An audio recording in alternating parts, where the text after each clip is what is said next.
Hello, I'm Duncan Evans and welcome to the Brutally Delicious YouTube channel where we are doing some cookery today. I'm not the best cook in the world necessarily, but I do like to cook when I can. So I'm going to cook a dish that I have cooked quite a number of times before, kind of a staple dish of mine, and that is going to be a vegan kind of pasta bolognese. So kind of we've got vegan mince, we've got some vegetables in a tomatoey pasta sauce with some pasta as well.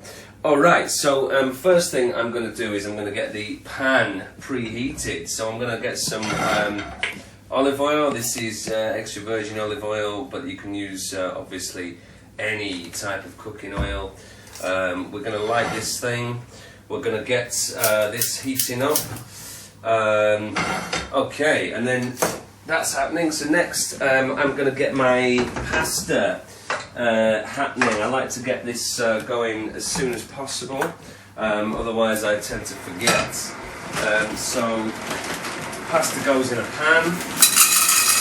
You can hear the kettle boiling behind me.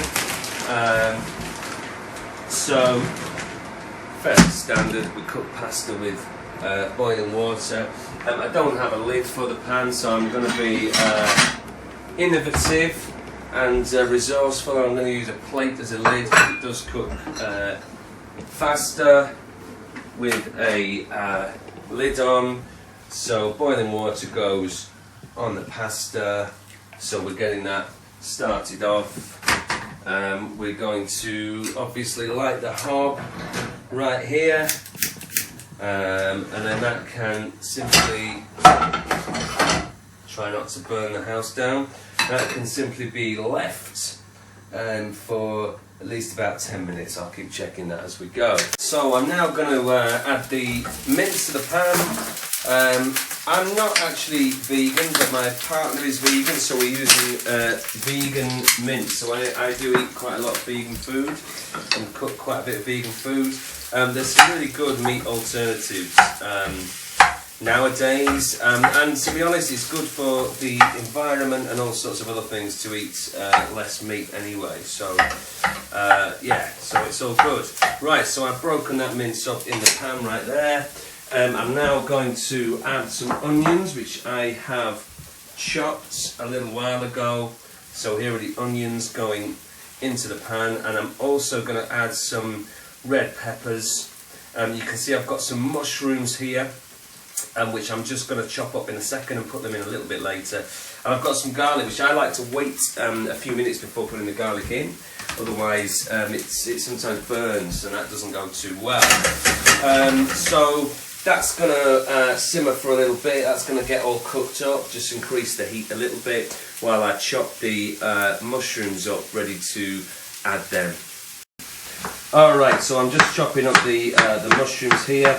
I personally don't like to be too precise with my chopping of things like mushrooms. I don't worry about getting them in perfect squares or exact slices with the same thickness as each other or anything like that. I just kind of dive in and go for it personally. So, mushrooms are chopped. They are now going to also join the other ingredients in the pan over here. So mushrooms have gone in, and all that is now just going to cook up and simmer away for probably, I don't know, about 5 minutes, let's just say. Alright, so now I'm going to add the garlic.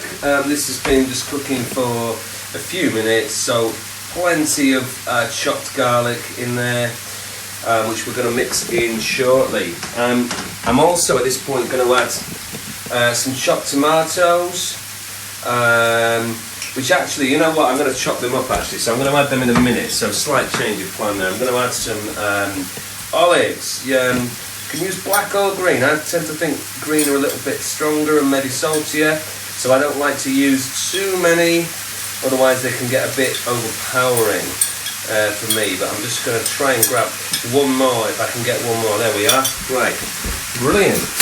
so I'm just going to now add the sun-dried tomatoes, which I have chopped up. We're going to get all of that nice oil and the herbs in there as well, which all add to the flavour. And then I'm going to stir the whole lot around. I'm just going to reduce the heat a little bit because I can hear that that's really getting nicely fried up, and the vegan mince seems to be almost cooked through now. So that's great. So I'm stirring that up to mix all the different elements in as evenly as I can. Okay. So I'm going to just leave that on a slightly lower heat to simmer a little bit more. And then I'm going to get the last few ingredients, which I'll show you now. Alright, so now I'm going to add some spinach. The thing about spinach is it really reduces down. So you can add absolutely loads of it. It's good for you as well. So the more the better. So here's like a pillow of spinach. But soon that will all reduce down to almost nothing. So I'll add a tiny bit more there, and then we'll just wait for that, put that on quite relatively slightly higher heat, just so that we can reduce that spinach down, and then we will be able to stir it in, even though it currently looks as though the pan is so full you can't move anything around. Shortly that will reduce down, as I say. Alright, so as you can see, the spinach is reduced down quite a lot after a few minutes of simmering there. I can tell that the vegan mince and the other ingredients are pretty well cooked through. So we're on to almost the final stage now. So what I've got here is some vegan pesto.